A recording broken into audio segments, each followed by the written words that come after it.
Herkese merhabalar sevgili izleyenler. Evet, Gündem Özel'de Diyalog Medya Genel Yayın Yönetmeni Sayın Reşat Akar'la birlikte yeniden karşınızdayız efendim. Bugün yine konuşacak çok şeyimiz var. İlk olarak Din İşleri Dairesi Başkanı Profesör Doktor Ünsal'ın söylemleri, camide verdiği kadınlar hakkındaki seminerde söylediği sözleri tartışılmaya devam ediyor, gündemden düşmüyor, boyutlanarak, çeşitlenerek devam ediyor bu tartışmalar. Bu arada dün programımızın tam bittiği esnada gelen Din İşleri Dairesi Başkanlığı'ndan gelen açıklamayı bugün sizlerle paylaşacağız. Çünkü tam yayından çıktığımız anda gelmişti ve sizlere aktarma şansımız maalesef olamamıştı. Bugün aktaracağız. Yine önemli bir diğer konu İçişleri Bakanı Sayın Ziya Öztürkler'in hem kaçaklarla ilgili hem de ülke güvenliği, girişlerle ilgili yaptığı açıklamaları var ve veriler var. Bunları paylaştı. Biz de sizlerle paylaşıp üzerinde konuşup değerlendirmeye çalışacağız. Öztürkler aynı zamanda deport sayısının da 5000'e yaklaştığını söyledi ülkede gerçekleşen. Evet, yağışlar başladı, havalar soğudu. Elektrik kesintilerinin sürdüğü, faturaların oldukça yüksek seyrettiği şu günlerde, konjonktürde, ortamda vatandaşlar nasıl ısınıyor peki? Diyalog sahaya indi, vatandaşlara mikrofon uzattı. Röportajlarımız var, sizlerle paylaşacağız. Son konumuz hükümet olacak. Geçtiğimiz haftalarda hükümet yine mi dağılıyor? Söylemleri gündemde en üst sıralara yerleşmişti biliyorsunuz. Sayın Arıklı hükümet ortaklarından Ulaştırma Bakanı, YDP Genel Başkanı Arıklı hükümetten çekilme sinyalleri vermişti ama bugün bir açıklama yaptı. Yolumuzu eskisinden daha da güçlü devam edeceğiz dedi. Tüm detaylarıyla konuşacağız ve tabii ki daha fazlasını konuşacağız. Siz de sorum, yoru ve görüşlerinizde programımıza renk katıp ortak olabilirsiniz efendim. Evet, Reşat Bey merhaba. Merhabalar Özlem Hanım. Herkese hayırlı günler dileyerek başlayalım. Evet, bereketli yağışlar başladı. İnşallah devam eder. Ama yağışlar başlayınca her zamanki gibi korkulu rüyamız da gerçek olur. Nedir korkulu rüyamız? Elektrikler kesilir. Yağmur yağdı mı elektrikler kesilir. Radyolar susar, televizyonlar gider gelir. Böyle bir ülke maalesef burası ve yıllardır, yarım asırdır değişmedi. Yani anladım, 74 barış harekatı oldu, devlet yönetme becerimiz yoktu. 80, 82, 83, devlet ilan edildi 83'te, ayrı devlet. 83'ten 93'e 10 sene onu da kabul ettim. 2003 onu da kabul ettim. 2013 onu da kabul ettim. 2023 ya. İnsaf. Hala da yağmur yağdığında ben elektrikler gidecek mi gitmeyecek mi korkusuyla yaşadıktan sonra senin o diğer söylemlerin forever hiçbir manası yok. Yani boş laf demek istiyorum. Maksat gün dolsun. İş yapmış görünelim. Yok. İşte bugün gene programa girerken az önce 10 dakika önce düştü. Elektrik Kurumu diyor ki santraldaki arıza nedeniyle ülke genelinde bu akşam 18 ile 21 saatleri arasında birer saat dönüşümlü elektrik kesintisi olacak. Bu nedir biliyor musunuz? Ya yakıtı gene bitmiştir, bitmek üzeredir ya da üretim yetersizdir. Çünkü havalar soğuyunca insanlar doğal olarak elektriğe yükleniyor. Nasıl ısınacak? Yüklenince de bunun kapasitesi bellidir. Yetersiz kalıyor. Yetersiz kalınca bir saat kesin gitsin diyorlar. Çünkü bu elektrik kurumu profesyonel bir şekilde yönetilmiyor. Bir yılda 4 hükümet değişikliği, 4 defa 5 defa yönetim kurulu değişikliği. Yani başbakan olanın veya elektrikten sorumlu olan bakanın arzusuna beğendiği kişileri tayin etmesine göre yönetiliyor bu kurum. Yani bu çok iyi elektrikten anlayan, işletmecilikten anlayan falan öyle bir şey yok burada. Tamamdır bizim adamdır, tamam ne istersek de yapar bize, talimat verdi mi ilk Reşat Bey'in evinde gitti bir sorun var, elektrik, ekip gitsin halletsin, onu yapar. Ama bu bir yani normal bir düzen değil ya, bunu kabul edelim artık. Yani bu çağ dışı kalmışlığın en somut göstergesi. Dünyanın en pahalı arabalarını kullanan bir toplumun elektrik gibi çağdaş bir olanaktan yoksun olması kadar rezil bir durum olabilir mi ya? Bütün ganimet düzenini bir kısım insan paylaştı. Ama adına devlet dediğiniz devleti devlet yapamadınız. Yani toplum yönetimi de yapamadınız. Böyle yönetim şekli olmaz. Bunları çözeceğimize, uğraşacağımıza başka konularla uğraştırıyorlar bizi. Nedir? İşte din işleri başkanı. Bunu anlamış değilim. Müftü vardı 74'ten, evet. Ne oldu da değişti? Din işleri başkanı, Türkiye'de Diyanet İşleri Başkanlığı var ya, ondan kopya aldı bizimkiler. Ana yavru. Nana da var, bizde de olsun. Diyanet İşleri Başkanlığı, Din İşleri Başkanlığı dediler. Ve Başkan Ahmet Ünsal'ın, hocamızın gördüğünüz gibi bir semineri oldu. Gazi Maussa'daki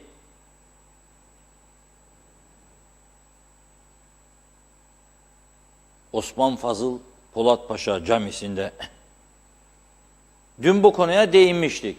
Bazıları rahatsız oldu. Beni ilgilendirmez. Bir medyanın görevidir. Bir toplumun hassasiyetleriyle ilgili bir konu gündeme geldiği zaman onu tamamen tarafsız bir bakış açısıyla tartışmak zorundadır. Biz de tartışmak zorundayız. Yani şimdi ben bu medya kuruluşunda görev verdim haber müdürüne. Haber müdürü de ben yetkiliyim diyerek istediği kanıtlanmamış, yalan yanlış olma olasılığı yüksek bir haberi kullanamaz. Ya da siz bir adama dediniz garson aldım seni. Bana garsonluk görevi verdin. Ben tepsiyi istediğim gibi tutarım deyip de gidip tepsiyi müşterinin başından aşağı dökemez. Tamam, sizden rica üzerine hocamızı getirdiniz, vatandaş yapıp başkan yaptınız. Bunu da bu toplum normal karşıladı, sessizlikle geçiştirdi en azından. Mesela muhalefet mecliste kükremedi, bir şey söylemedi. O da tamam. Ama bir yığın kadını toplayıp da cami içerisinde seminer verirken söylenecek her söze dikkat etmek lazım. Şimdi dün programımızda ben çağrı yaptım defalarca. Tam programın bittiği anda bizim jenerik üzerindeyken cep telefonuma Din İşleri Dairesi'nden düştü açıklama. O yüzden dedim okuyacağım. Okuyacağım, üzerine de konuşacağız tabii ki. Şöyle diyor. Son günlerde Din İşleri Başkanı Profesör Doktor Ahmet Ünsal hakkında medyada yer alan haberler, asılsız iddialar, ne başkan ne de başkanlık ile ilgili olmayan suçlamaların oluşturduğu bilgi kirliliği, bir basın açıklaması yapılması zorunluluğu doğurmuştur.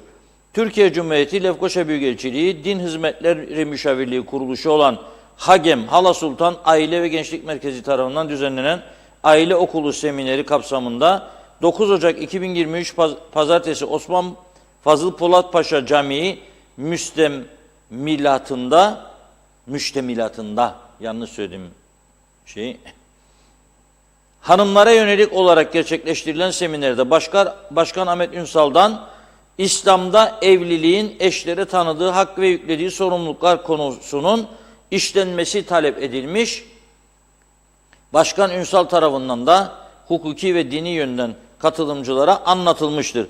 Bugün Diyalog Gazetesi'nin 1. sayfasında o caminin içindeki görüntü var. Arkadaşlarımız onu da fotoğraf olarak getirsinler ekrana. akademik kariyeri itibarıyla İslam aile hukuku bilim uzmanı da olan Başkan Ünsal, evliliğin bir sözleşme olduğunu, her hukuki sözleşme gibi bu sözleşmenin de tarafları, sözleşme konusu ve sözleşmenin tarafları sağladığı hak ve sorumlulukların bulunduğu doktrindeki yer aldığı şekliyle ifade etmiş ve bu sözleşmenin basit bir unsurunun da taraflara cinsel birliktelik serbestisi tanımak olduğunu dile getirmiştir. Konuşmada asla, burasının altını çizerek söylüyorum çünkü konuşacağız üzerine. Konuşmasında asla kocanız sizi ne zaman yatağa çağırırsa gelmek zorundasınız şeklinde son derece ilkel bir dil kullanılmadığı gibi konu hiçbir şekilde bu manaya gelebilecek bir söylemle ele alınmamıştır. Alınması da hem dine hem hukuka hem de edebe aykırı olduğu izah gerektirmeyecek açıklıktadır. Tamamen hukuki bir içeriğe sahip olan sunum, medyada çarpıtılmış bazı cümleler bağlamından koparılmış, cımbızlanmış ve kamuoyunda başkanı suçlayabilmek için her türlü ifadenin ve iftiranın yer aldığı bir metin haline getirilerek servis edilmiştir. Bu fütursuzca yapılan açıklamaların ve doğruluğu teyit edilmeden sergilenen dezenformasyonun her türlü hukuki takibi de yapılacak ve haklarımız sonuna kadar yasal yollardan aranacaktır. Yani bir de dava edeceğim demek istiyor.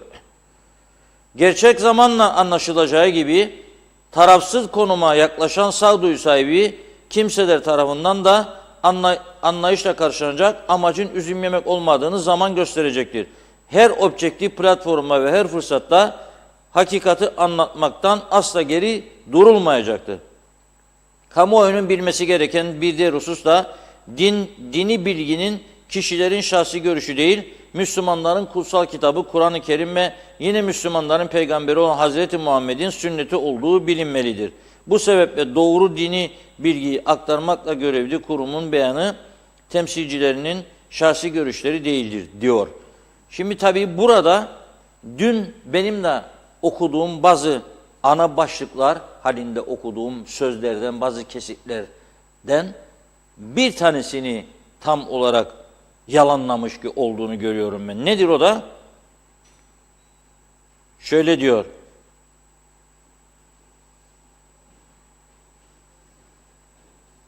Kocanız sizi ne zaman yatağa çağırırsa gelmek zorundasınız şeklinde bir söz kullanmadım diyor. Peki ama mesela dün ben buradan bazı başlıklar okudum. Bunları söylediğimi söylemediğimi bu metinde ben görmedim. Yani bir şey var burada. Cımbızla çektiler, içinden geleni. Ve bugün Diyalog Gazetesi gerçekten örnek alınabilecek bir yayın daha yaptı. Ne dedi burada yayında?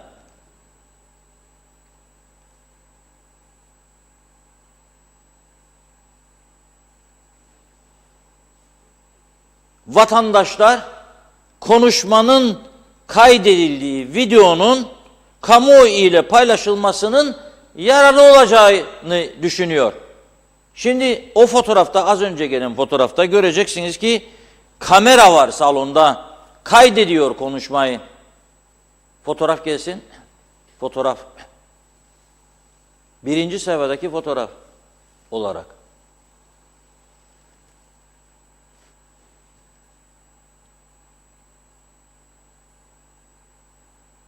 Göreceksiniz orada. Az önce geldiği fotoğraf. Birinci sayfa. Bu fotoğraf. Biraz zoom yapın.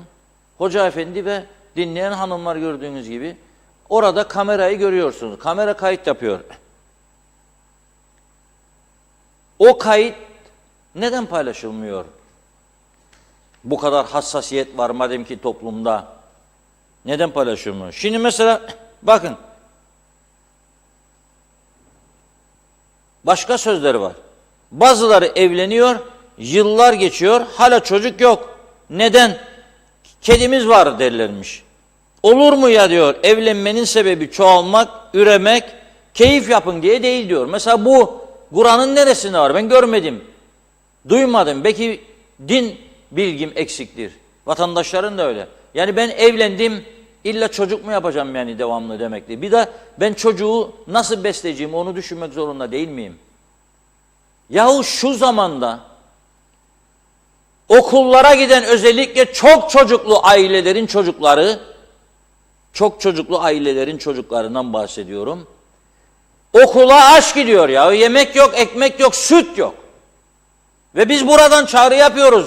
Örgütlensin birileri de bu çocuklara süt içirsin. Amerikan yardımlarını hatırla diyorum. Ben ilkokulda okuduğum zaman bu ülkeye Amerikan yardımları gelirdi. Sabahleyin bize süt verirlerdi de öyle derslere başlardık. Fakirlik vardı o zaman çünkü. Genel fakirlik vardı. Ezici bir çoğunluk süt içemezdi çocukların. Şimdi bu çağda 15 korumayla gidildiği dönemde bazı makam sahiplerinin 5.000 tane resmi hizmet aracının kullanıldığı, örtülü ödenekler için milyonların dağıtıldığı bir ülkede çocuklar aç gidiyor okula. Kaç tane çocuk yapacağım ben de? Nasıl doyuracağım onu? Nerede ikamet edeceğim? 350 sterlin dedik dün, bir yatak odalı, 2 yatak odalı. 500 sterlin de ha dersen bana ki yapın çocuk başına size ayda 1000 euro vereceğim ya 1000 dolar vereceğim ya o 50 tane yapayım ben de. Zaten 4 taneye kadar dedi galiba bir yerinde, doğru mu değil mi o da bilmiyorum. 4 tane diyoruz da şimdi kadınlar pahalı oldu demiş bir yerde de. Eğer öyleyse o zaman çok çocuk yapılabilir. Sonra büyüdüğü zaman yani okula gidecek, okul ödeyeceksiniz okulun parasını demektir bu. Üniversite girince onu da ödeyeceksiniz. İş buluncaya kadar. Çocuğu yapmak, çocuğu çıkarıp 4 tane 5 tane kapının önüne koymak değildir ya marifet. Şimdi ben merak ederim. Bu hocamız bunları söyledi mi söylemedi mi? Ben muhalefetin açıklamalarında yani yetersiz buluyorum kamuoyundaki açıklamalarda. İktidar zaten tamamen suspus. Onlar kapandı, onlar günde Denktaş büstü açtılar. Bugün Atatürk Denktaş Doktor Küçük büstü açtılar. Öyle nutuklar çekildi bugün. Aman Allah'ım aman Allah'ım girmek istemem bugün o konuya. Vakit kalırsa gireceğim ama vakit kalmayacağını düşünüyorum. Yarın çok detaylı gireceğim hem de. Çok detaylı. Belki hocamız üfürmüştür bunlara da değiştiler bugün. Cesurca beyanatlar veriyorlar Denktaş Bey için. Yahu göreceğim ben sizi. Bekleyin konu geldiğinde konuşacağız. Şimdi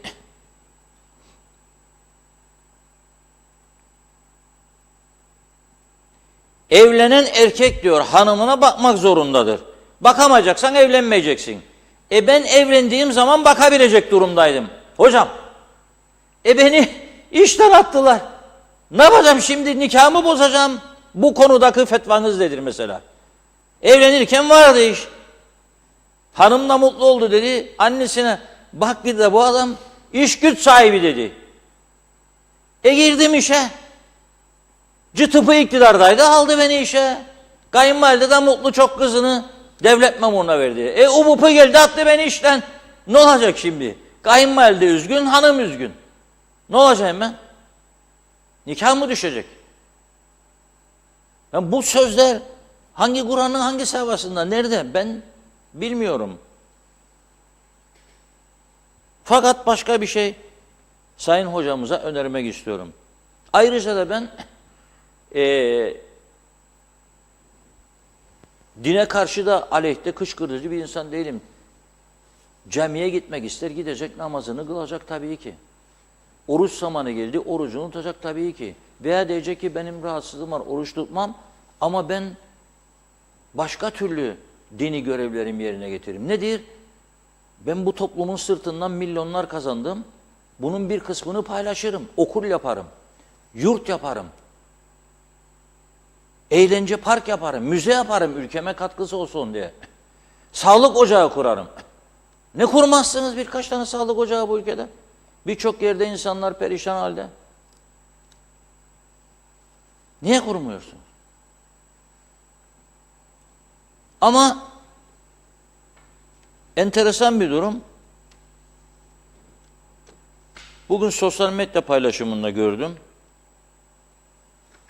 Eski Din İşleri Başkanı Yusuf Su İçmez. Lütfen iyi dinleyin okuyacaklarımı. Din İşleri Başkanlığı yaparken diyor, soruşturulmasını talep ettiğim milyarlık kayıp tarihi halılar konusu 14 yıldır sürekli takip edip ilgili kurum ve kuruluşlara bu konu aydınlatılması ve kamuoyuna bilgi verilmesi için yazılar yazıyorum. Başkanlar ve yetkililer kamuoyunu manipüle edici açıklamalar yapacaklarına bunlarla ilgili açıklama yapsınlar diyor. Eski Din İşleri Başkanı Yusuf Su İçmez. 14 yıldır diyor milyarlarca lira değerinde kayıp tarihi halılar vardır diyor. Camilerden çalındı be insanlar. Devamlı yazıyorum diyor. Kimse ağzını açmıyor diyor. Ya o hırsızlar cenneti olduk hakikaten de onun için aklını kullan hocam. Allah Allah, Yusuf Su İçmez. Ya elektrik kurumu bugün beni hala da karanlıkta bırakır. Onun soruşturmasını bile yaptırmayan bir siyaset anlayışı var bu ülkede. Yok ki tarihi halıları arayıp da bulacaklar. Bakalım kaç kişi ortaktır bu hırsızlığın içinde.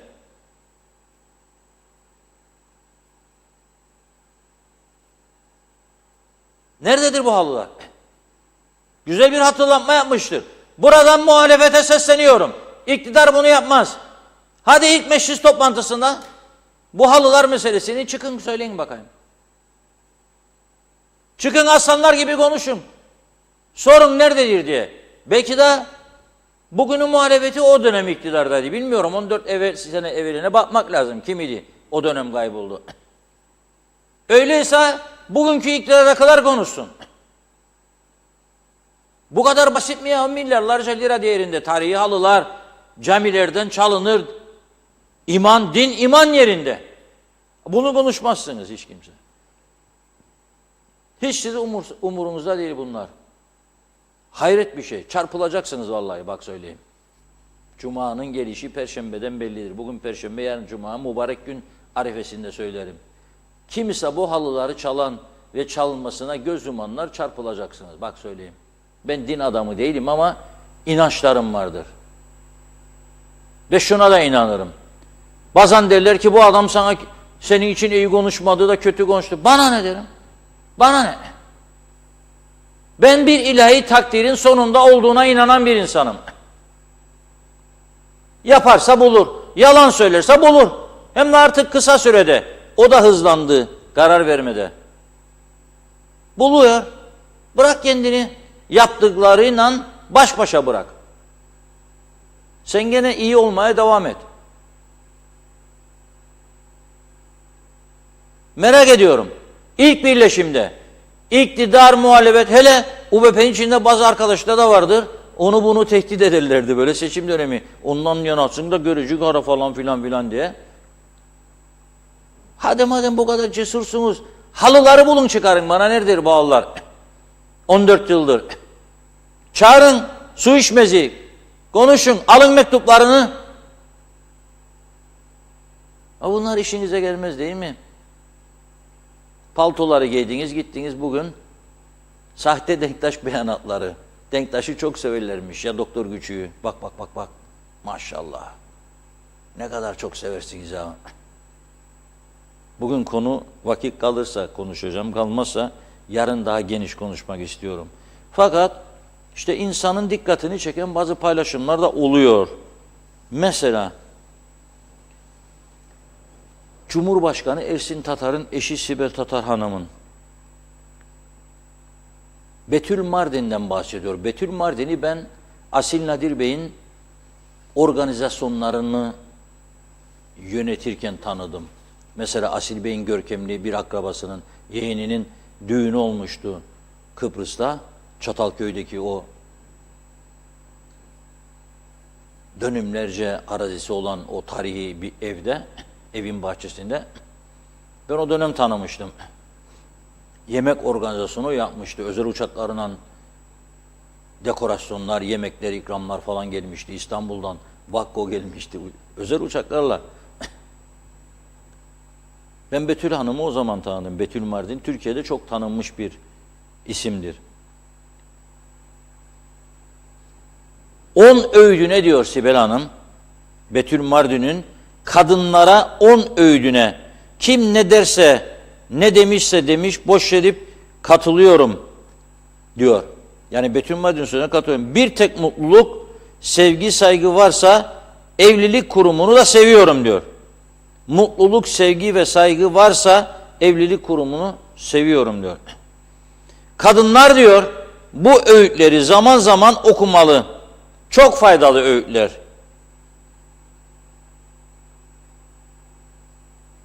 Mesela birinci okuyan biri atlayarak geçmeyeyim, cımbızdan çekmiş olmayayım sözleri. Her sabah spor yapacaksın. Gün aşırı falan değil evladım demiş her sabah. Hep çalışacaksın, üreteceksin. Beynin meşgul olacak. Hep koşturman gereken işler olacak. Günceli takip et, haber izle. Dergi, kitap, gazete oku. Gündemi yakala. Her konuda kendini yenile, update et diyor. Yeni çıkan kitapları da bil. Yeni açılan lokantaları da. Bu sene moda olan renkleri de. 4. maddeye geçiyorum şimdi. Hocam bozulacak çok Sibel Hanım'a. Evlilik ise diyor şart değildir diyor. Kafanı takma. Gerekli de değil. Hatta şöyle söyleyeyim. One problem less. Ne demektir bu biliyor musunuz? Bir problem eksik olur diyor o zaman. İyi dinleyin, bunu ben söylemiyorum. Sibel Hanım söylüyor bunu, Sibel Tatar'ın. Beğendiği öğütlerden bir maddesi bu. Evlilik şart değil diyor. Kafanı takma. Gerekli de değil. Hatta şöyle söyleyeyim. One problem less. Bir problem eksik. Hocamız ne diyor?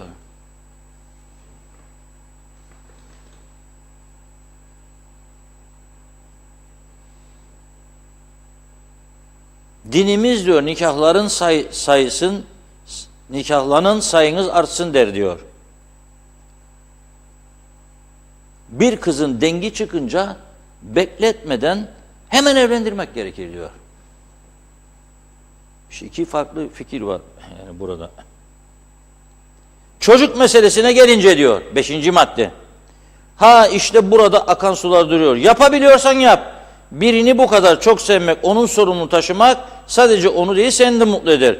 Doğurmayacaksan evlat edin. O zaman da senin çocuğun değişen bir şey yok. Evlat edinmeyeceksen de manevi çocuğun olsun. Birini okut, geleceğini şekillendirmesine yardımcı ol.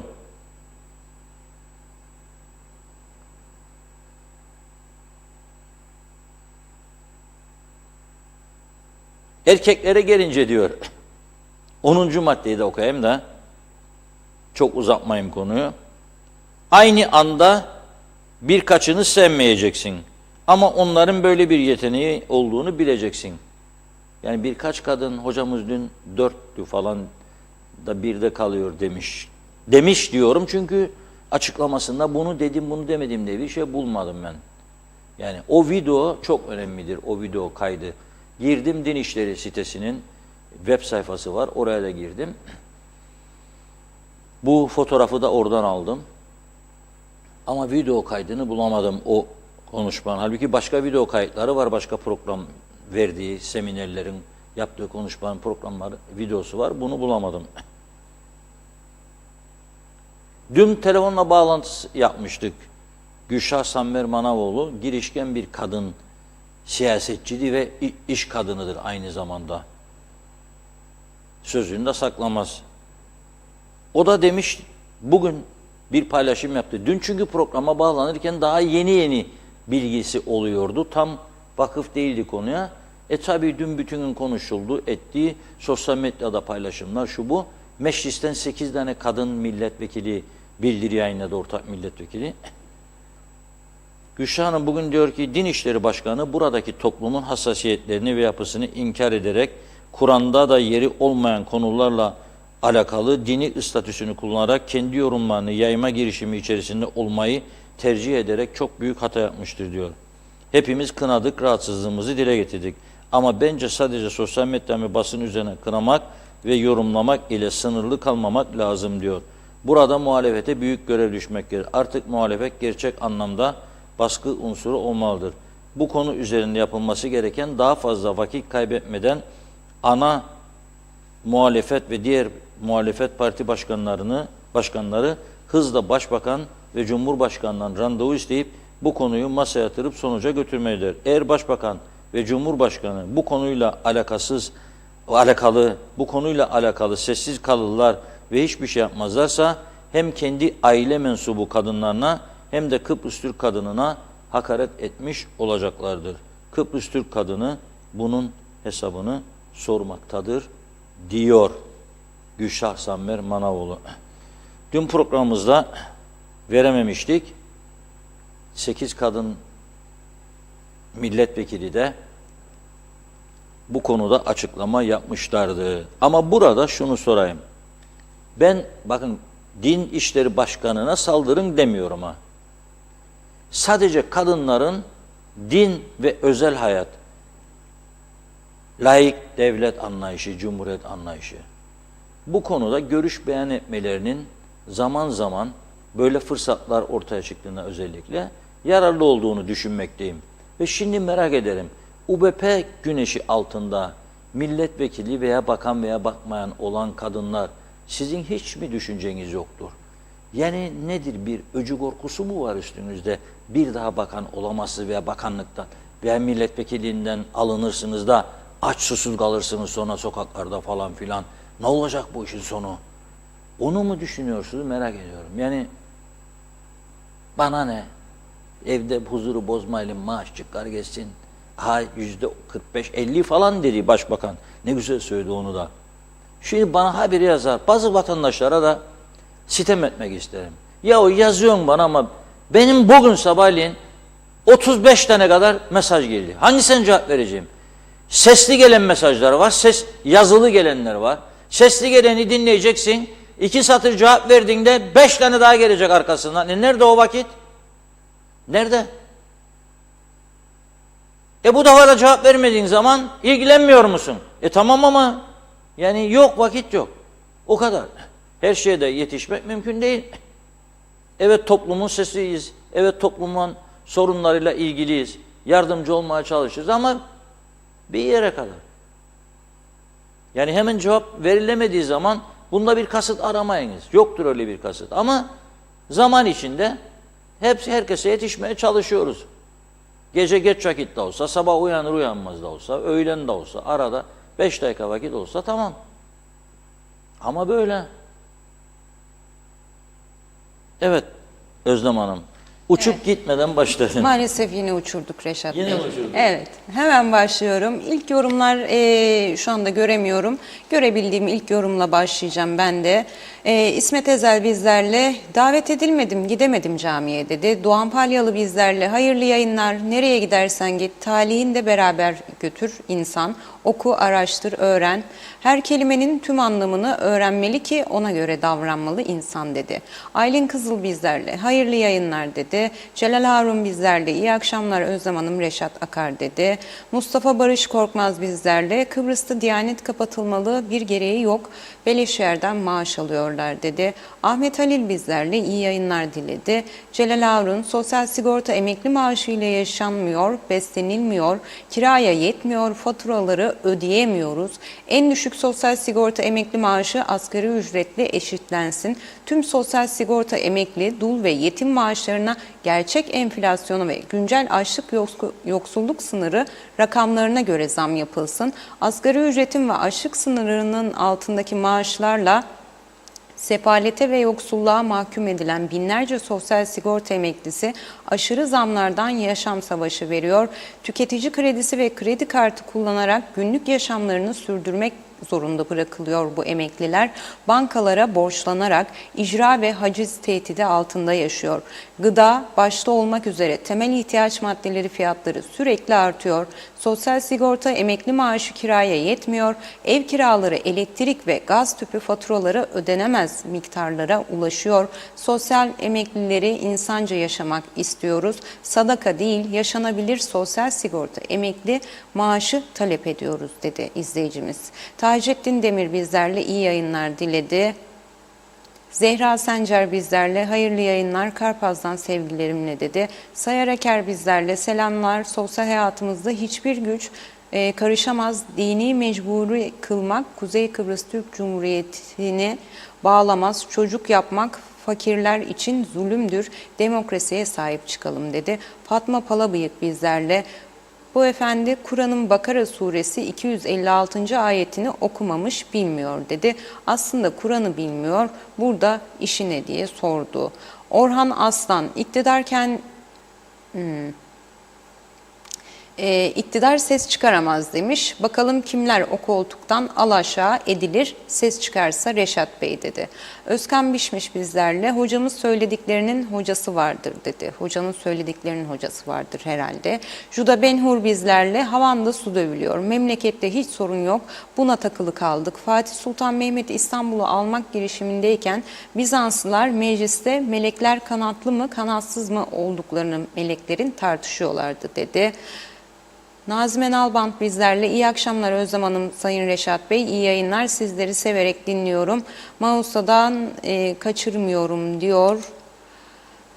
Sizi severek dinliyorum. Yine bu duyduklarımıza kadınlar için hiçbir kimse çıkıp açıklamalar yapmasın diyor.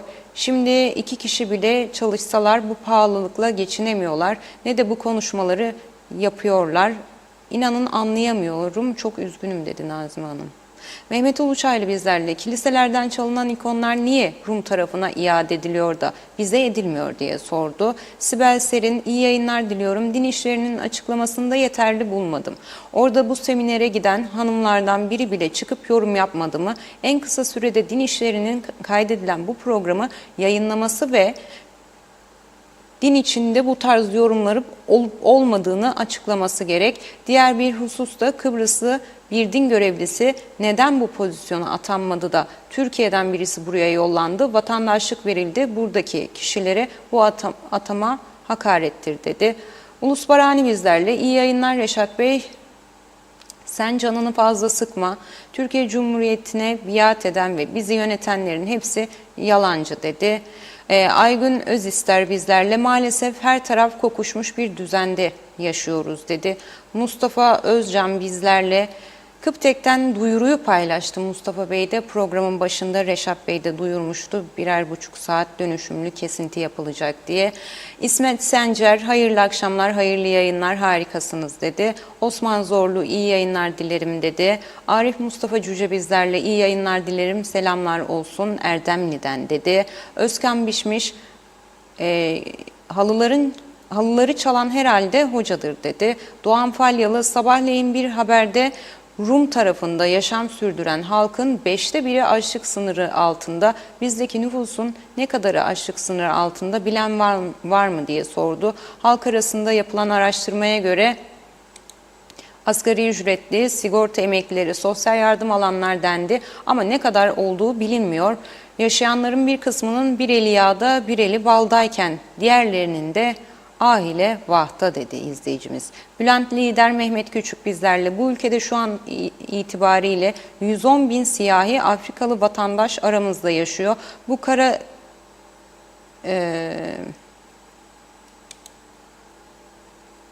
hapishaneye konulduklarında klima kablolarını veya elektrik borularını çiğ çiğ yiyorlar demiş. Sanırım çok yakında bu Afrikalılar bizleri de, Kıbrıslı Türkleri de kazanlara koyup pişirip çiğ çiğ yiyecekler. Saygılar, sevgiler dedi.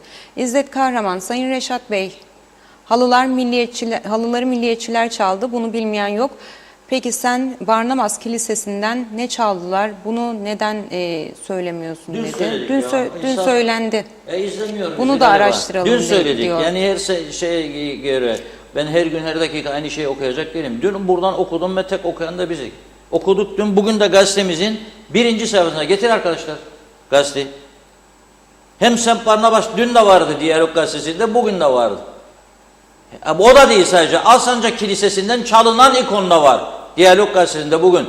Fotoğrafıyla da var, sadece Diyalog'da var. Okumadan bilmeden bize şey etmeyin ya Allah aşkına. Evet. İzzet Bey, Londra'da rahatına bak, evde çaycığını içeyim de tamamdır. Bak sol tarafta yaklaştığın oğlum tek sütun görsün. Evet, devam edin, buyurun. Altan Karakuş bizlerle. İyi yayınlar Reşat abi. Güneyde Suriyelinin biri caminin kapısını yaktı. Hepsi çıktı, ortalığı velveleye verdi. Üstlerinde yok, hep şov, gösteriş, yalan dolan dedi. Necdet Mavi Gözlü bizlerle. Kuzey Kıbrıs Birleşik Afrika Pakistan Cumhuriyeti'nden hayırlı günler, iyi yayınlar Özlem Hanım, Reşat Bey. Ateş olmayan yerden duman çıkmaz. Meşhur atasözümüzdür. Kimdir bu adam ki herkesin eşine, çocuğuna ve yapacağı şeyleri söylüyor. Kendi Müslümanlığı herkesin kendisine dedi izleyicimiz. Çok uzun olduğu için ve seçmeye çalışıyorum. Madem ki kendi çocuğu var ise evlendirdi mi merak ediyorum dedi. Camiden çıkınca hırsızlık yapmıyoruz. Biz de Müslümanız demiş izleyicimiz. Herkes kendi dersini kendisine saklasın demiş. Vahit Erdoğan, Reşat Bey iyi yayınlar diliyorum. Lütfen ama lütfen rica ediyorum bu müftü konusunu artık kapatalım. Biz de kalitemizden ödün veriyoruz demiş. Siz de kalitelisiniz demiş. Biz kaliteli yayınlarımızı istiyoruz demiş izleyicimiz. Salih Mulla Ali, fazla hükümete yüklenmeyelim. Uzaktan kumandalı robottan farkı olmadığı ortadadır. Bunu siz de biliyorsunuz dedi. Hüsnü Emel Özer, Reşat Bey bu tarz konuşmaları bizim ne kadınımız ne erkeğimiz kabul etmez, edemez. Kaç madde içeren bu konuşmanın her satırı haddini aşan niteliktedir. Belki din eğitimi görmedik ama şahsen Kur'an'ı okuyan bir kişi olarak Kur'an'da böyle satırlara rastlamadığımı yazmak isterim. Kendilerince yorumlarla Müslümanlığı başkalaştırmaya çalışmasınlar lütfen demiş izleyicimiz. Şafak Yıldız Ekmekçi, hayırlı yayınlar. Pazartesi günü size sokak lambalarının yanmamasıyla alakalı bildirimde bulunmuştu diyor. Alsancak bölgesi. Dün itibariyle 2 yıldır yanmayan ışıklar sadece bizim evin önü olarak yapıldı. Çok sevindim. Teşekkür ediyorum size diyor. Kader Akyollar, hayırlı yayınlar Reşat Bey. Ben Gazi Mausa'dan Kader Akyollar. Kurada kazandığım için çok teşekkür ederim. Yayınınızda başarılar dedi. Ali Gürdağ bizlerle. Reşat Bey öncelikle sizi konuya olan duyarlılığınızdan dolayı tebrik ediyorum. Unutulmasın ki KKTC Atatürkçü ve layık bir ülkedir ve öyle kalacaktır. Beğenmeyenler de Suudi Arabistan'a gidebilirler. Hayırlı yayınlar dedi. Mehmet İnancı bizlerle. Hoş vakitler değerli dostlarım. Hayırlı yayınlar olsun. Batmış batırılmış kaoslar ülkesi cennet adamıza sizlere de sağlıklı günler dedi. Sayar Eker bugünden sonra Kızılderili oldum. Ne sakal bırakırım ne de bıyık dedi. Aytaç Aytaç bizlerle iyi yayınlar diledi. Gerçekten çok üzüldüm. Hırsızlık arttı. Benim arkadaşımın evine girdiler ve 1955'ten beri asılı olan duvar saatini çaldılar. Babasının ve annesinin olan hatırasını çaldılar. Çok günah. Yapan kimse lütfen geri götürüp iade etsin saygılarımla demiş. Celal Harun, Reşat Akar Bey çok sinirlenmeyin. Bırak kendi gelen müftüyü, o şimdi zühdü oldu. Eline pasaportunu verin, geldiği yere gitsin demiş. İzleyicimiz Özkan Bişmiş, hocam herhalde günlük hapını içmez demiş. Necdet Mavi Gözlü, o videoyu kayıtlarla yarın ortadan kaybedecekler demiş. Tema Yavaş bizlerle iyi yayınlar. Yağmurlu Londra'dan selamlar Özlem Hanım, Reşat Bey. İngiltere'de de çocuk başına hükümet her ay para ödüyor. Çocuklara süt ve yiyecek alsınlar demiş. Doğan Falyalı'dan okumuştuk. Birer mesaj olarak şey yaparsak daha çok kişiye yer verebiliriz. Nazime Hanım yine okumuştuk. Yine iyi yayınlar diledi. Üzüldüğünü söyledi. Ekmek almak için neler çekiyor bu insanlar dedi. Başka şeyler konuşmuyorlar. Bu insanlara bakalım artık dedi. Evet, Kubilay Mert Tuna bizlerle. Diyanet ve din kuruluşlarının 64 yıllık benim yaşadığım sürede hiçbir dönemde hak, adalet ve halkın refahı için hiçbir icraat yaptığı görülmemiştir. Ekmek kavgası veren işçilerin hiçbiri grev ve eylemine destek vermedi dedi. Yine çok uzun bir mesaj. Kur'an'la hiçbir alakası yoktur bunların dedi. Gerçek İslam Kerbela'da gömülmüştür. Yaşatılan din saraycı ve saltanatçı Emevi dindir dedi. Alev Çağrı bizlerle. Dere boyu büyük boy reklam panosu benim hala gündemimde dedi. Mustafa Gürsoy bizlerle. İyi akşamlar Özlem Hanım, Reşat Bey. Dıştan Kıbrıslıları tanımayan kişilerin bu tür görevlere getirilmesi son derece hatalı. Kıbrıslıların yaşam tarzı diğer Türkiye'den çok farklı. Kıbrıslılar kendilerine empoze edilmek istenen yaşam tarzını asla kabul etmez dedi. Arif Aktepe bizlerle. Hayırlı yayınlar Reşat Bey. İlahi adalet terazisi hiç şaşmaz. Kimsenin hakkı kimsede kalmaz. Herkes bunu iyi okusun dedi. Hüseyin Koltan, hayırlı akşamlar, sağlıklı yayınlar dileriz. İyi ki var TV 2020 ailesi, saygılarımla kolaylıklar diliyoruz. İyi yayınlar dedi. Soner Sabriler, İngiltere'den selamlar. Kıbrıs halkı bu kadar zulmü hak etmedi. Yazıklar olsun hükümete dedi. Kemal Osman Ceylanlı, iyi yayınlar, iyi akşamlar. Evet, elektrik kurumu açıklama yaptı. Dönüşümlü elektrik kesintileri başladı. Gözümüz aydın olsun dedi. Erdal Yarkın yine bizlerle, iyi akşamlar, iyi yayınlar dilerim dedi. Kubilay Selçuk bizlerle. Hoca demiş de biz de ne demişiz? Tamamen boş boş eylemler diyor. Konuşmayalım artık bunları diyor. Bu işler de zaten hep tezgah diyor izleyicimiz. Salih Mullali, elektriği elektriği haçana bir konuşacağız dedi. Biraz da dinden yeşillik olsun dedi. Doğan Falyalı'dan okumuştuk. Sinem Seren, iyi yayınlar TV 2020. Acaba diyorum bu hoca gündemi bilinçli olarak mı bu şekle getirdi? Bu gündemle konuşurken diğer taraftan KKTC'nin daha da kuyusu mu kazılıyor? Bu son dönemde siyasette yaşananlar hep sahte ve yalan siyasetçiler dedi. Cemal Sinekçi, iyi akşamlar. Hocayı canlı yayına çıkarın, konuşsun, bu iş kapansın. Başka derdimiz yok diyor. Bunlarla uğraşıyoruz. Okumuştuk. İzzet Bey'den de okumuştuk. Enver Taşer, iyi yayınlar. 3 Şubat'a kadar kaçak işçileri kayıt altına alınması ve alınmazsa sınır dışı edilecekmiş. Neden hemen şimdi deport edilmiyorlar dedi. 3 Şubat'ı neden bekliyorlar? Yolsuzluk yapanlara neden zaman tanınıyor dedi. Velibaş bizlerle, Reşat Bey doğruyu söylüyorsun. 9 köyden kovuyorlar dedi. Osman Lord Elyeli, Lord Manav bereketli kuru yemişleri dedi. Mutlu, sağlıklı, uzun ömürler diliyoruz dedi. Hayırlı akşamlar, hayırlı yayınlar dileriz dedi. Kubilay Mert Tuna, mesajımı okumadınız dedi. Kubilay Bey, görmedim. Arada kaçanlar oldu maalesef. Serkan Mümtaz Mimar, iyi yayınlar dilerim dedi. Alper Ali Güllü, her zaman doğru haber, doğru kanal, kolay gelsin, iyi yayınlar dedi. Refik Ali Sayar, kime verecekler, kolay mı dedi. Serkan Mümtaz Mimar, iyi yayınlar dilerim dedi. Tekila Kemal, hocamı Karagöz Hacivat mı dedi. Son yorumumuzdu. Teşekkür ediyoruz değerli katkı ve yorumlarınız için. Buyurun Reşat Bey. Evet. Teşekkür ediyoruz. Sibel Serin Hanım da şimdi yazdı. Şu an Alsancak Merip bölgesinde elektrikler kesildi diyor. Bu arada size bir yeni müjde vereyim. Programın başında demiştim ki elektrik kurumu saat 18 ile 21 arasında ülke genelinde birer saat dönüşümlü elektrik kesintisi olacak. Şimdi ikinci bir açıklama geldi. Teknecik elektrik santralinde meydana gelen jeneratör arızası nedeniyle ülke genelinde 1,5 saatlik dönüşümlü kesintiler olacak. 18'de başlayacak, 22'ye kadar.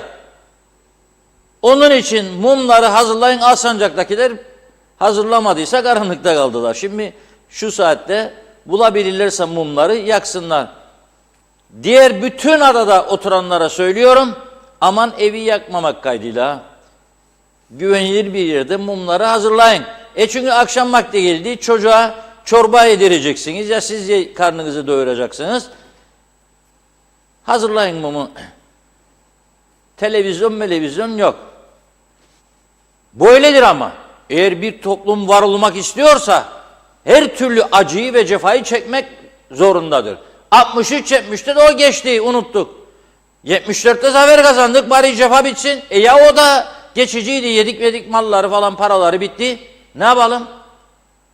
Şimdi kolay mı bir devlet, üstelik eşit egemen olarak tanıtma gayretindeyiz bunu. Bütün dünyayla mücadele veriyoruz, savaş veriyoruz ya, savaş. O kadar da olsun, elektrikler 2 saat, 1,5 saatçik. Yani 90 dakikacık kesilirse ne olacak yani? Biraz önce getirdi arkadaşlarımız. Göçmenköy Matbaacı Fikri Sokak'mış. Geçmiş olsun dileklerimi iletiyorum. Yılbaşından beri mahalle lambaları yanmıyordu. Karanlıklar içinde gidiyor toplum. Yollar, sokaklar karanlıksa o ülkede karanlık işler biter mi? Her şeyimiz karanlık. İşrahatlar karanlık, hayat karanlık, yollar, sokaklar karanlık. Aydınlığa giden bir yol varsa buyurun gösterin. Alkışlayalım. Muhterem yöneticilerimiz. Ama dedi Erhan Arıklı Bey ne güzel söyledi. Bazıları dedi bozulacak dedi ama dedi karar verdik devam ediyoruz üçlü dedi. Çok işimiz var da yapacak ama bir hafta da çekileceğini söyledi. Şimdi anlaştılar demek ki. Anlaştılar ki yapacak çok işimiz var diyor. Yola devam diyor. Hakikaten böyle yapacak çok iş var. Önce bu matbaacı Fikri Sokak'ın lambasını takalım hocam. Lambayı bir takalım. O mahalle bir aydınlansın. Ondan sonra bütün sokakların lambaları 7 milyon sene isterik. Zaten ne senin ömrün yeter ne benim ne ötekinin. Allah kerim ondan sonra gelenler düşünsün. Öteki sokakların lambalarını. Şimdi biz matbaacı Fikri'nin sokağını lambasını takalım. Birkaç tane sokağını da yapalım. Göçmenköy falan filan. Allah kerim ötekilerine Karpaz'a gidinceye kadar 7 milyon sene isterik biz bu hızla. Zaten 7 milyon sene kaç nesil daha gelecek gidecek gelebilirse bunun içinde. No problem. Jeneratörlerde diyor, jeneratörlerde arıza varmış. Ya gözünüzü seveyim. Sizin jeneratörleriniz ne zaman sağlam çalıştı zaten ki ya. Kendi kendimizi kandırıyoruz sadece. Çıkıp dürüstçe ne demezsiniz halka ki bu jeneratörler bu ülkeye yetersizdir. Bir. İki, bu jeneratörler çok masraflıdır. Dünyanın en kirli yakıtıyla çalışır. Dünyada benzeri kalmadı. Biz sizi bu jeneratörleri kullandığımız sürece zehirlemeye, kanser hastası yapmaya devam edecek. Üç, sizi bu fiyatlardan soymaya devam edecek. Dört, katlanacaksınız çünkü forever olmak kolay değil. Budur yani. Bunu söyleyin insanlara da avutmayın insanları.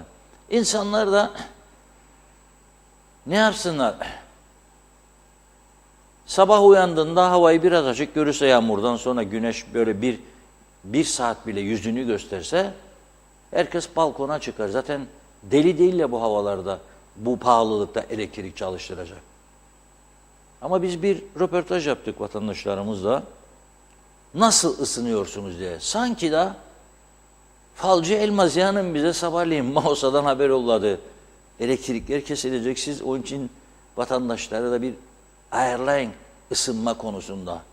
Yorgan mı, battaniye mi, çarşaf mı, neyle, odun mu? Bir önceden bir şey yapın. Isınsınlar vatandaşlar ki akşam açıklama geldiğinde hazırlıklı olsunlar. Evet, Ömer Kadiroğlu'nun röportajını birlikte izleyelim. Soğuk hava kendini göstermeye başladı. Evet. Neyle ısınıyorsunuz? Battaniyeyle ısınıyoruz. Eski yıllarda atalarımız gibi girerdik ilk akşamdan yatağa ısınmaya.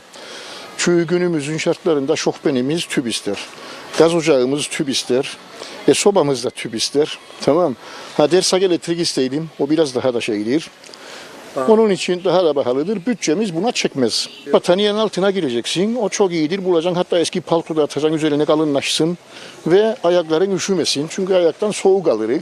Tamam. Evet. Ancak sobamız tamam olsa veya elektriklerimiz daha uygun olsa bir tane iki çubuklu soba da yakabiliriz. De ayaklarımızı uzadalım sobanın üzerine. Evet. Tamam. Peki odun sobasını tercih etmediniz mi? Ama odun sobasını tercih etsem zaten yakarlar ormanları. Geçen sene Allah'ıma şükürler olsun o gece o yağmur yapmasaydı ağaç mı kalacaktı? Bize kıyar mıyız artık bu ağaçlara keselim veriyi de odun sobasını da yakalım mı derim. Sanayide kalıyorum, odun yakıyorum. Odun yakıyorsunuz. Evet. Pahalı değil mi odun? Çok pahalı. O şekilde ısınıyoruz. Çünkü elektrikli klimamız da var ama ısınsak daha pahalıya gelecek. Cebimiz yanacak. Evet, o şekilde odunla ısınıyoruz. Tüp gazla ısınılmaz. Sadece ellerini falan ısıtırsın yani. Evet, o yüzden odun yakıyorsunuz. Evet. Peki elektrik ucuz olsa, tüp gaz ucuz olsa, klimayla veya elektrikli ısıtıcılarla ısınmayı ister miydiniz? Muhakkak tabii. Birilerinin layık gördüğü şekilde yaşıyoruz yani. Evet. Var mı klimanız evinizde? Var, klimamız var. Çalıştırmıyoruz. Çalıştırmıyoruz. Yazda çok sıcak olduğu zamanlar o şekilde çalıştırıyoruz. O zaman fatura? Hemen yükseliyor tabii. Ama öyle bir şey oluyor ki yaşanmaz duruma geliyor. Ya öleceksin sıcaktan ya da yakacaksın yani başka bir şey yok. Biz evimizde ısınmak için klima kullanıyoruz. Ama bize çok külfetli oluyor. Ve gündüzleri çalıştığımız halde Yine de akşamları sade yaktığımız halde 2,5'tan aşağı biz elektrik ödemiyoruz. Zor olmuyor mu? Çok zor oluyor. Peki başka ısınma yöntemleri? Başka ısınma yöntemi yok. Tüp gaz, odun sobası. Tüp gaz olur ama onlar daha da külfetli. Tüp gazın fiyatını biliyorsunuz ne kadar çok olduğunu. Bir Haftada bir. haftada bir tüp gider. Daha tehlikesi var, kokusu var, şuyu var yani. O yüzden- Sağlığı daha klimayı tercih ediyoruz. Peki ucuz olsa elektrik rahat rahat kullanır mısınız klimanızı? Tabii ucuz olsa daha rahat kullanırız. Yani böyle yarı ısınıyorsun. Açıyorsun, kapatıyorsun, açıyorsun, kapatıyorsun. Az gitsin diye öyle olduğu halde bile yine dünyanın parası öyle. Çünkü elektrik pahalı. Ya ucuzlatsalar herkes daha rahat edecek. Elektrik, soba, odun sobası. Odun sobası. Evet. Elektriği neden kullanıyorsunuz? Ev elektriğini. Yani odun olmadığı zaman Odun olmadığı zaman elektrik kullanıyoruz. Ne yapalım? nasıl ödüyorsunuz? Fatura geldiği zaman Çok zorlanıyoruz. Çok zorlanıyoruz. Gerçekten elektrik çok yüksek burada. Isınma için battaniye kullanırım. neden? Elektrik parası verilmez. Aldığımız para zaten ancak elektrik, su, başka bir şey yetmez. Yani Lekoşa'dan ödenerek eve gidene kadar para nafiş kurban iş. Biter para. Para biter. Yani onun için elektrikten kısıtlarık. Odun Odun şu anda yakmam. Çünkü hasta olduğum için dokunurma kömür değil. Çünkü kanser hastasıyım. Dokunduğu için kömür kullanmam. kullanmazsınız. Battaniye tüp gaz bağlıdır. Tüp gazın yanına yanaşılmaz ki. Yemeği pişiremiyoruz tüp gazla. Battaniye altına giriyoruz. Diyanet TV'yi karşımıza alırız. Bir onun üzerine şatakar izlerik. Daha başka bir şey de görmek zaten. Böyle giderse herhalde hiçbir şey kullanamayacağız. Klimayı bir elimiz yakar, öbür elimiz kapatır. Çünkü elektrik çok pahalı. Ha dedik gaz alalım. Koyduk bir tane oraya gazı. 3 günde bitti. Gazlar da aldı başını gitti. Söylüyorum size biz neyle ısınacağız? Odun sobası koysak. Bırakın odun sobası. Odun yok zaten. Neyle ısınacağımız siz söyleyin, ona göre biz de ısınalım. Bir van odun 3500 lira. Kesinlikle öyle. Bir gaz oldu 275 lira. Elektrik aldı başını gitti zaten. Öyle işte düşünün artık. Yani ısınamayacağız bence. Mesela Bence ısınamayacağız. mesela bu akşam malum havada soğudu. Eve gittiniz, üşüdünüz. Ne yapacaksınız? Battaniye alıp sarılacağım. Yapacak başka bir şey yok. Başka bir şey yok. Yani sen söyle, sen ısınabiliyor musun? Hani bugün en yüksek asgari ücret alan bir insan 11.800 ve almadık daha. Almamışken benzine zam geldi, elektriğe zam geldi, tüp gaza zam geldi derken yiyeceği içeceği saymıyorum bile. Sence bir klimayı açıp da oturabilir miyiz? Bir tüp gazın başında oturup da şey yapabilir miyiz? 3 günde bitiyor bir tüp gaz ısınacağım derseniz. Battaniyeyi alıp sarınacağız, oturacağız. Yapacak başka bir şey yok arkadaşım. Isınmak için evde ne kullanıyorsunuz? Klima. Klima. Elektrik. Elektrik tabii ki yüksek geliyor biraz. Mesela ne kadar ödüyorsunuz klimayı kullanmadığınızda? Klimayı kullanmadığımızda 500 civarı ediyoruz. Klimayı kullandığımızda 1500 civarı ediyoruz. 1000 lira artıyor. Etkiliyor mu aynı bütçenizi? Tabii ki de.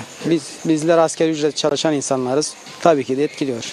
Peki başka ısınma yöntemi diyeceğim ama çocuk var. O yüzden herhalde odun sobası falan kullanıyorsunuz. Maalesef. Beklentiniz nedir elektrikle ilgili? Elektrikle ilgili beklentimiz tabii ki de biraz daha aşırı olsa bizleri daha iyi olur bizler için.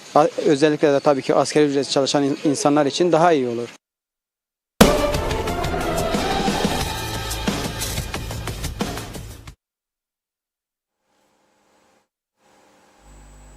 Evet, tam da Polatpaşa Camii'sindeki fetvanın ardından bu nasıl da öyle uyumlandı bilmiyorum, öyle denk geldi yani. Elektriği kestiler çocuk yapmak için. Büyük bir fırsat. Televizyon yok. Çamaşır yıkama derdi yok kadının çünkü elektrik yok, makine çalışmıyor.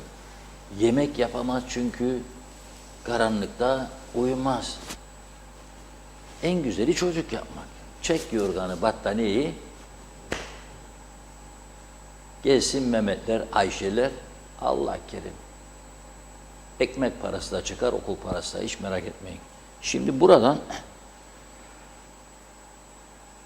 Sağlık Bakanlığımıza bir mesaj vermek istiyorum. sanıyorum Gazi Mausa bölgesinden o taraflarda ve Eskili o taraflarda oturan bir vatandaşımız Ersen Başıbozuk kalça kemik protez ameliyatı için tam 8 aydır bekliyormuş. Gittikçe ağrıları şiddetleniyor, iş yapamaz duruma geliyor. İnşaatlarda çalışan bir vatandaş bir gün gidiyor, bir gün gidemiyor. Gittiği gün çok ağrı kesiciler de artık tesir etmiyor kendisine. Hastalık gittikçe ilerliyor. Bunun gibi daha benzer durumda çok insan var belki de bilemiyoruz. Bize ulaşan ailenin durumundan bahsediyorum. 8 ay gelmedi mi sırası bu vatandaşımızın? Ya anladık çakmak falan geziler, seçim gezileri, zafer için 3 ay harcadınız, gezdiniz, bakanlıkta pek durmadınız. İzdem Hanım bu konuyla ilgilenmenizi bekliyorum. 8 ay ameliyat için sıra bekliyormuş. Ha özele gitsin. 60.000 liracık demişler. 60.000 liracık demişler. Yok. 60.000 liracığı nasıl verecek bu insanlar? Yok. Bu konuya bir el atmanızı bekliyoruz. Diğer konulardan vakit kalırsa tabii ki. Evet, ilginç bir durum var memlekette. Biz erken toparlamak zorundayız bugün programı çünkü elektrikler gittikçe bizi izleyenlerin sayısı düşecek diye. Yani bir de sizi zorlamak istemiyoruz çoklu. Elektrikler gitmeden önümüzdeki konuları çabucak bitirelim diye istiyoruz. Mesajlarda da gördüm. Ziya Öztürkler'in İçişleri Bakanı'nın bir açıklamasını bir vatandaşımız ne 3 Şubat'ı bekliyorlar dedi. Ya o kadar beklesen de yıllardır dokunmadı kimse bunlara. Bu genç arkadaş dokunmaya başladı. Ve göreceksiniz çok da tepki görecek bazı çevrelerden. Ne oldu ya lan? Sen bizim bir iş çalıştırdık. Şimdi yolladınız içeri. Hadi gel bakalım. Kimi çalıştıracaksın yarın? Makinist garajında yahut da bilmem yol gazılarında, belediyelerde de onlar çalışır. Kaçak olduğunu bile bile belediye başkanları topu atar taşeron şirketlere.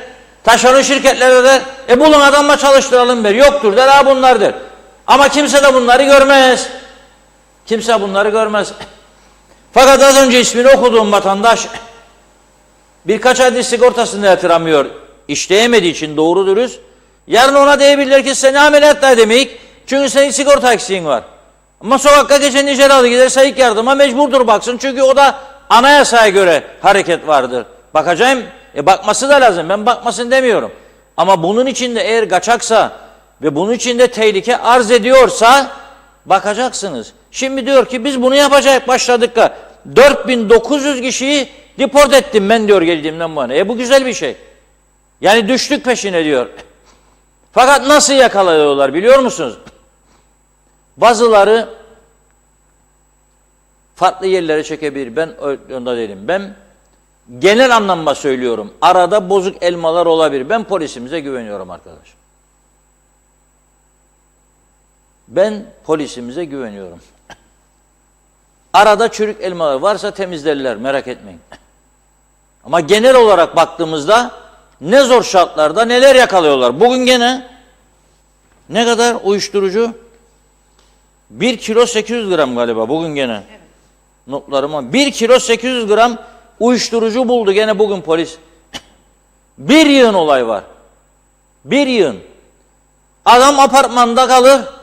Bizim tabii açık göz olanlar kiralar bunlara 1 yılda peşin alır. Sonra bunlar kiralıkları apartmana 5-10 tane başka adam getirir. Onlardan para alır. Bu insanlar nasıl barınır orada? Sobayı ya düşünün sobayı sandalyenin üzerine koyar. Yatağın yanına değer. Çünkü yorganı yok, battaniyesi yok, yatır olduğu gibi. Ondan sonra şilte yanar, yangın olur, kendi yanar. Fakat o kültür vardır. O kültürü bunun içinde sen harmanlayamazsın. Bizi de mahvediyorsunuz. Bunun içinde bu kültür Kıbrıs Türk kültürü, medeni Türk kültürü bu ülkeden yok olup gidiyor. Onun için diyor ki biz diyor ülke güvenliği ve huzuru için diyor çalışmaya devam edeceğiz diyor. Özellikle e-nüfus, e-kimlik sistemiyle birlikte uluslararası güvenlik standartlarına sahip yeni nesil cipli KKTC kimliklerine geçmiş olmamız çok önemlidir diyor.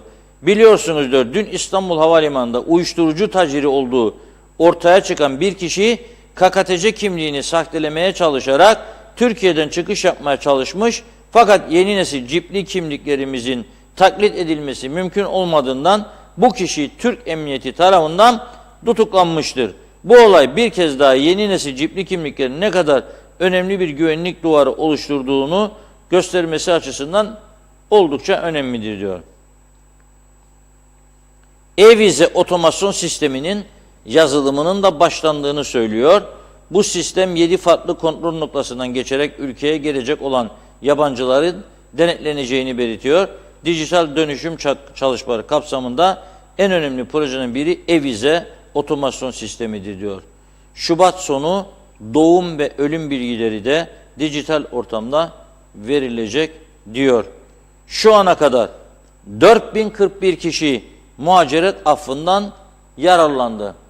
Bunun dışında diyor, düzensiz kalan bu ülkede diyor suça karışmış, düzensiz kalan ve sıkıntılı olan 4900 kusur kişi deport edildi diyor.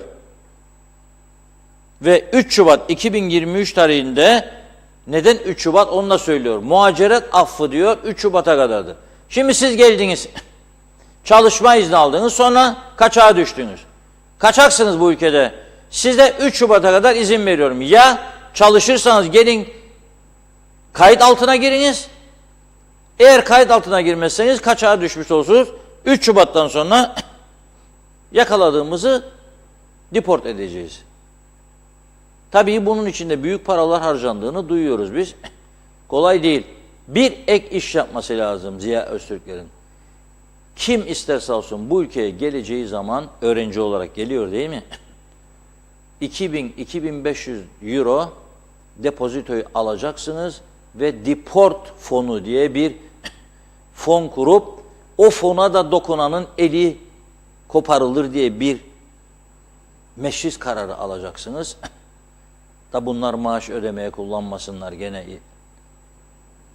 O para orada deport edilecek. Adamın bileti için kullanılacak. Devlet bu yükten kurtulacak. Bunun başka çaresi yoktur diyorum ben. Varsa başka çaresi bilen buyursun söylesin. Ama başka bir çaresi yoktur. Bunu buradan hatırlatmak istedim. Ve şimdi dünden beri bekleyen bir güzel şarkımız vardır. Sizi bundan mahrum etmeyelim. Alıştırdık.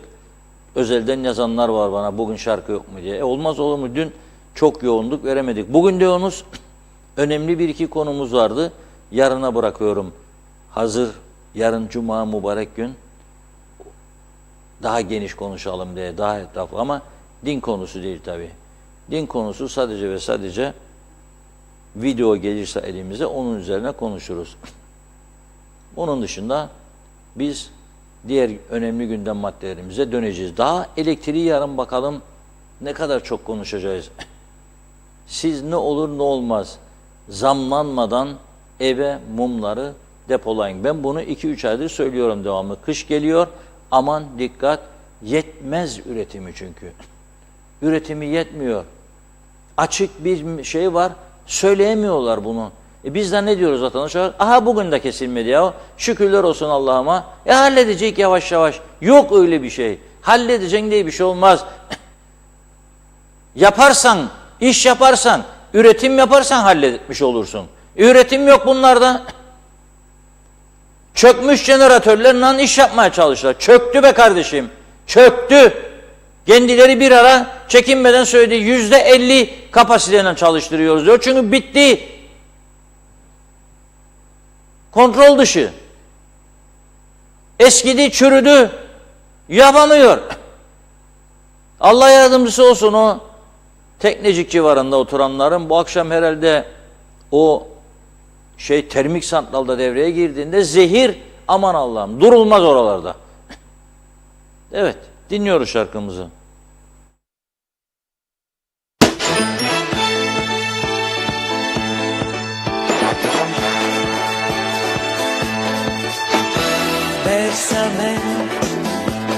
bésame mucho. Cette chanson d'autrefois, je la chante pour toi. Bésame, bésame mucho.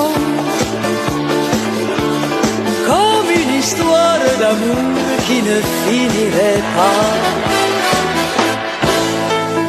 On l'a chanté dans les rues sous des ciels inconnus et dans toute la France. On la croyait oubliée pour mieux nous aimer, voilà qu'elle recommence. Bésame, bésame mucho. Si dans un autre pays ça veut dire embrasse-moi. Bésame, bésame mucho. Toute ma vie je voudrais la chanter avec toi.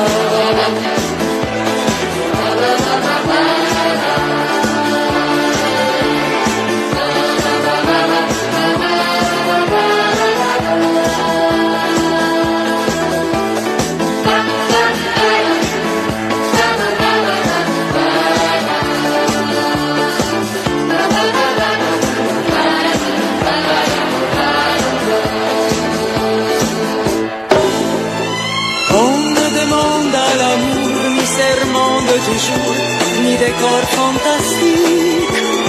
Pour nous aimer, il nous faut simplement quelques mots qui vont sur la musique.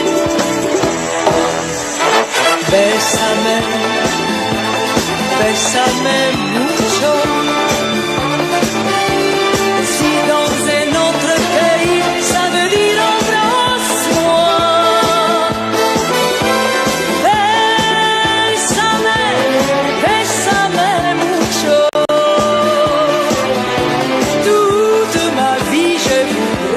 Chanter avec toi. Bésame, bésame mucho.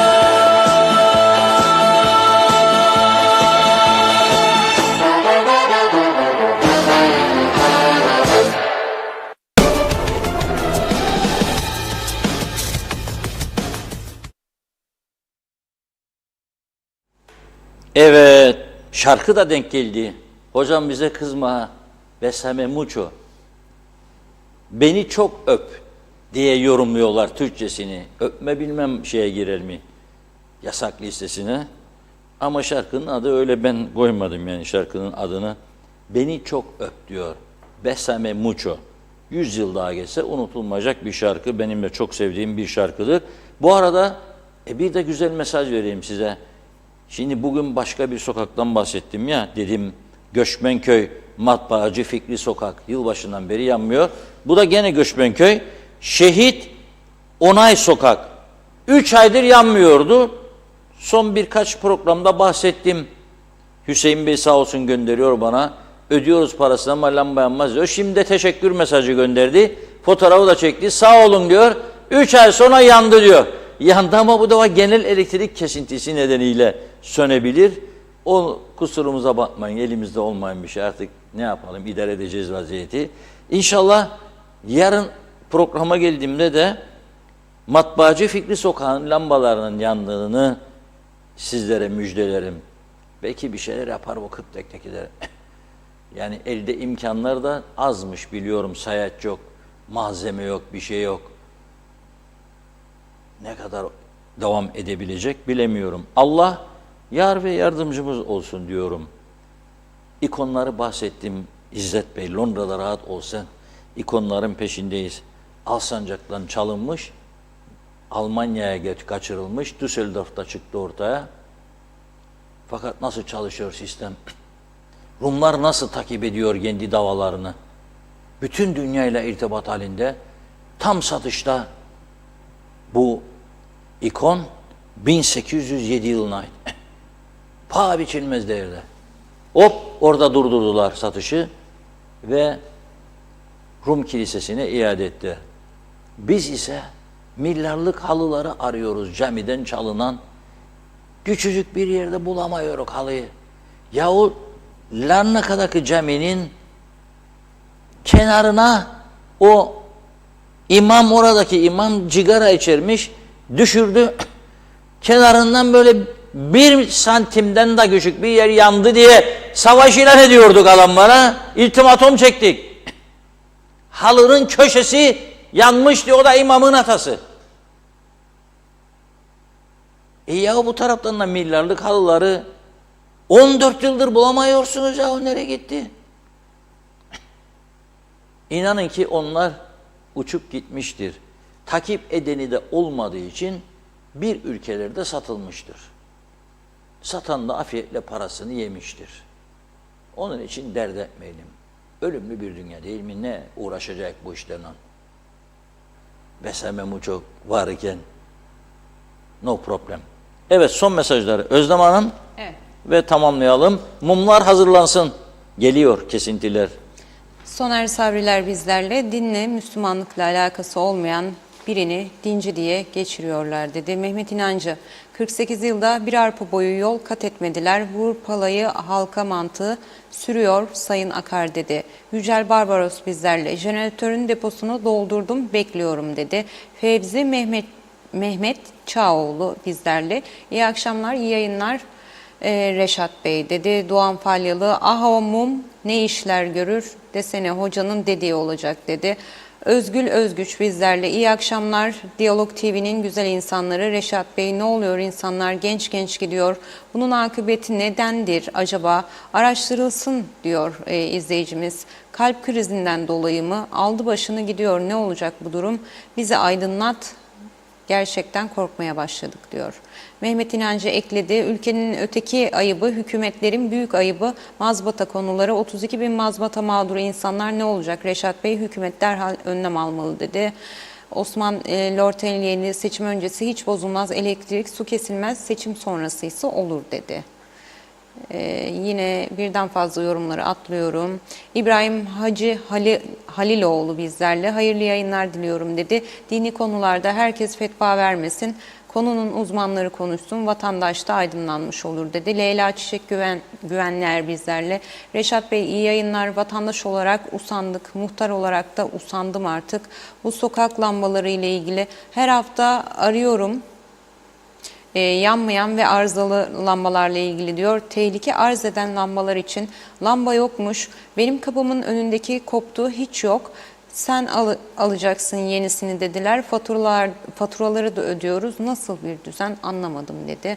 Mustafa Özcan, günün sözü diyalog muhabirinin röportajından geldi dedi. Birilerinin layık gördüğü şekilde yaşıyoruz dedi Mustafa Bey. Uğur Erol, iyi akşamlar Reşat Bey dedi. Hüseyin Çakır, elektrik faturası 300-400 TL civarında geliyordu. Şimdi klima kullanalım dedik. 3000 TL elektrik faturası geldi. Biz de bu ay battaniyeye sarılmayı seçiyoruz mecburen dedi. Salih Mullali, yakında Karadeniz gazı çıkıyor, her şey ucuzlayacak dedi. Kuka Vikho, Urho bizlerle. Dağı taşı yok edip köy kasada şehir apartman bina doldu. Madem elektrik yok, neden nüfusu çoğalttınız? Ne suyunuz ne elektriğiniz var diyor, üretiyoruz diyor. Vatandaş olmayanları sınır dışı edin, Rum'la anlaşın demiş izleyicimiz. Fatma Palabıyık bizlerle. Karanlıkta cep telefonundan sizi izlemeye çalışıyoruz maalesef dedi. Salih Mullali, Akdeniz'de çıkacak gazdan Rum bize düşen hakkımızı vermeyecek. Biz de Rum'a bir karış toprak vermeyeceğiz. Oldu bitti, ne alacak ne verecek demiş. Handan Felek bizlerle. Sağlık Bakanı, Başbakan, Cumhurbaşkanı, Din İşleri toptan istifa etsinler. Bu çirkin durumlar, olaylar kabul edilemez. Bu düzende kabul edilemez dedi. Eser Yurteri bizlerle iyi yayınlar diledi. Birden fazla yorumları atlıyorum affınıza sığınarak. Ramazan Zaza Aslan bizlerle. Reşat Bey lütfen açıklayın, Kanal Spin neden yalnız Kanal Spin kapandı diyor. Sizden destek bekliyoruz. Kolay gelsin. Şevket Tecel, bugün elektrikler 2 kere kesildi. Gaziveren bölgesinden yazıyorum dedi. Hatice Yorgozlu, Reşat Beyciğim iyi yayınlar. Çağlayan bölgesindeki Mausa kapısının tekrardan açılması için çalışmalar ne oldu? Hiçbir haber yok mu? Gündeme getirseniz lütfen dedi. Güzin Atik bizlerle, şarkınız harika. Teşekkürler dedi. İsmail Kızılşahin bizlerle, hayırlı akşamlar, iyi yayınlar dedi. Mehmet Kurtulmuş, hayırlı akşamlar Özlem Hanım, Reşat Bey, iyi yayınlar diliyorum. İnternet henüz geldi. Neler oluyor KKTC'de? Duyamadım ben diyor. Şafak Yıldız Ekmekçi, Özlem Hanım, yazımı tam okumadınız. Kadınlara buradan çağrı yapıyorum. O hocayı dinleyen ucube kadınlara da örnek olsun diye. Çok özür dilerim, dikkatimden kaçtı. Birazcık süzgeçten geçirerek okumaya çalışıyorum. Çünkü kimsenin kişilik haklarına ve şeylerine müdahalede, saldırıda bulunmamak adına. Bize erkek polisler temas edemez. Bu kaosa başka çare kalmadı. 2 yıl sonra sokak lambası bir gün yandı. Bugün yok. Halkına bunu layık görenler, bakanlar, bakmayanlara teşekkür ediyorum dedi. Öncesini birazcık atladım maalesef. Özür diliyorum tekrardan. Güzin Atik, Reşat Bey, santralde kullanılsın akaryakıt %3.5 kükürt ihtiva ediyormuş santralde kullanılan yakıt.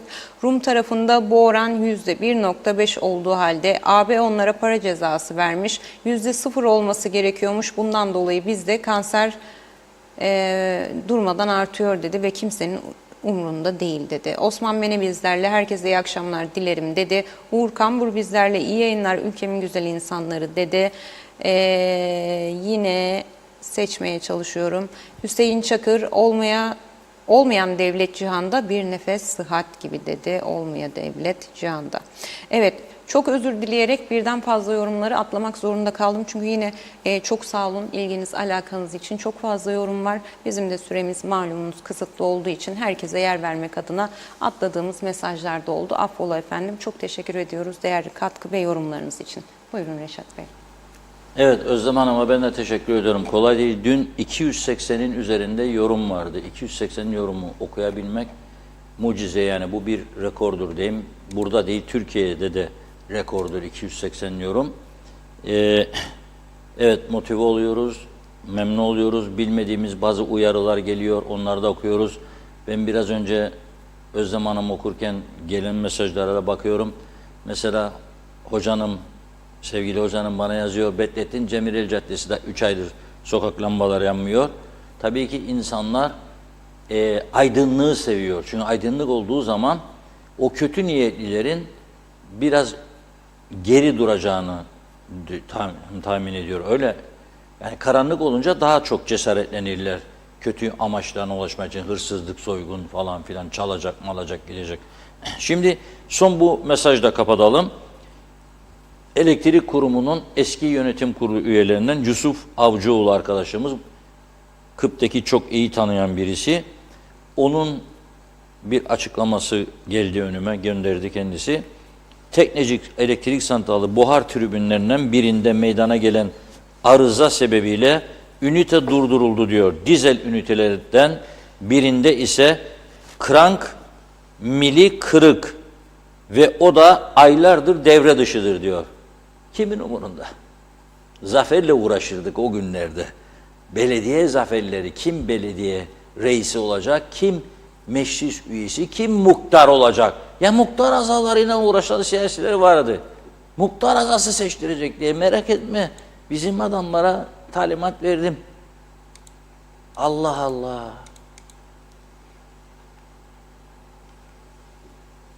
Teknecik'te toplamda bir buhar, yani diyor 60 megawatt artı bir dizel 17 megawatt olmak üzere 77 megawatt devre dışı durumda. Zaten ihtiyacımız 350-400'dür günlük. Yani bunun 1/4 diyor devre dışı.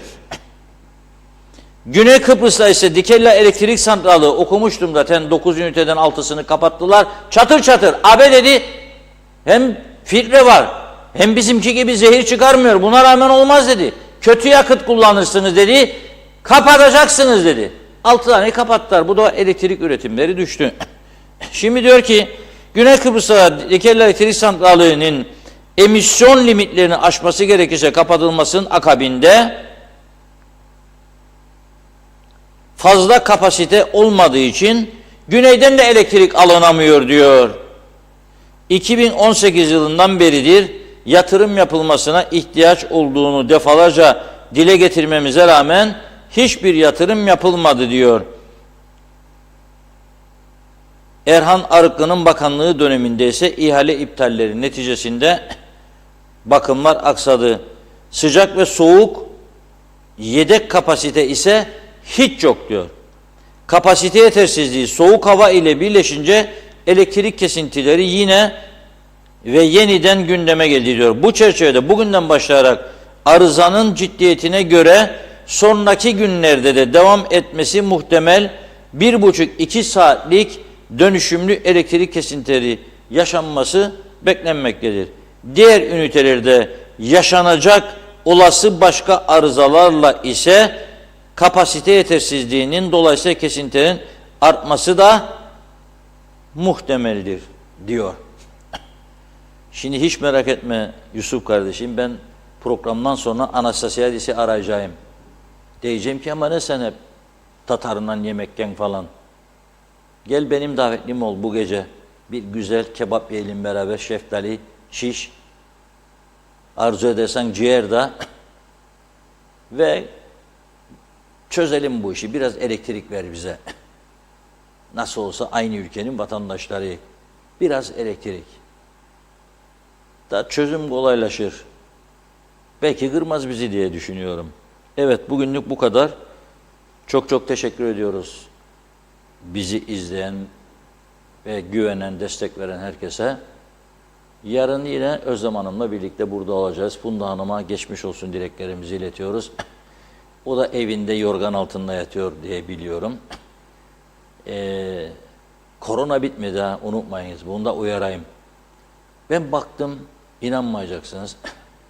Cenazelerde de görüyorum, isim vermeyeyim. Geçen gün gördüm. O cenaze sahipleri çok zorda kalıyor ya.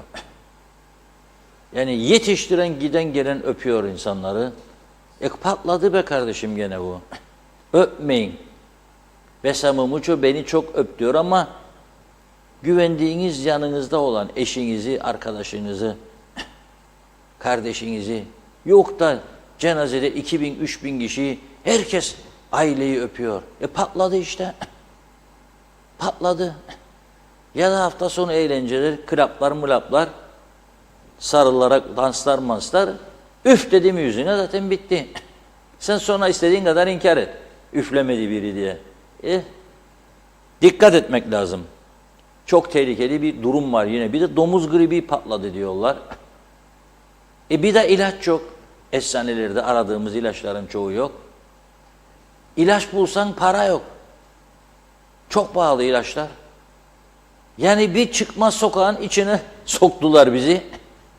Nereye dokunsak sorun var. Doktor para yok. Hastane randevu yok. İlaç, eczane ilaç yok. Olan pahalı para yok. Elektrik yok, arıza yok, parça yok, bilmem ne. Elektrik kesintisi. Nedir bu çektiğimiz çile ya Allah aşkına? Yani bu çağda yakışır mı bize? Yüzlerce danışman barındıran bir KKTC'den bahsederek ya. Aslında kimsenin kimseye bir şey danıştığı yok. Yok, zaten ihtiyacı da yok. En iyi biz göreve gelen bilir. Ama adına öyle dediler işte. İdare edik vaziyeti. Evet, bugünlük bu kadar. Yarın inşallah yeniden birlikte olmak ümidiyle hoşça kalın diyorum. Özlem Hanım'la birlikte.